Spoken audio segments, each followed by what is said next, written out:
Nous allons voir dans cette leçon comment appliquer des mises en forme conditionnelles supplémentaires.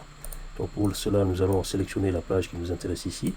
Nous allons dans mise en forme conditionnelle. Nous allons voir d'abord quelle est la mise en forme qui est déjà appliquée. Vous voyez ici, pour les valeurs de cellules supérieures à 95, donc il y a un fond vert qui est appliqué. Donc si je voulais modifier ça, j'allais simplement cliquer ici et changer éventuellement les informations. Maintenant, nous allons ajouter une nouvelle mise en forme conditionnelle, une nouvelle règle qui dit que pour les valeurs qui sont inférieures à 70,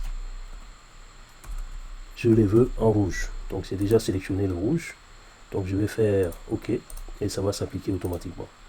Je vais ajouter une troisième règle, mieux encore, toujours les valeurs qui sont cette fois-ci inférieures à 75, je veux qu'ils soient en jaune.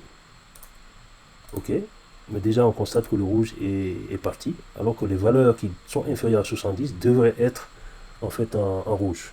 Donc il y a ici un conflit. Donc pour gérer ça, il suffit d'aller dans mise en forme conditionnelle, gérer les règles, et vous voyez que en fait le jaune est au-dessus. Donc en fait les règles sont appliquées du haut en bas. Donc il vaut mieux donc sélectionner la deuxième règle et la faire monter d'un cran pour qu'elle se trouve au-dessus de la jaune. Ainsi, donc pour toutes les valeurs qui sont inférieures à 70, la règle sera alors appliquée.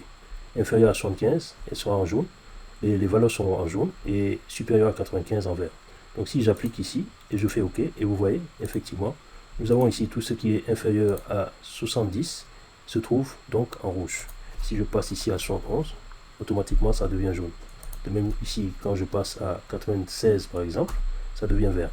Voilà, donc c'est comme ça qu'on fait pour appliquer plusieurs règles de mise en forme conditionnelle. Merci.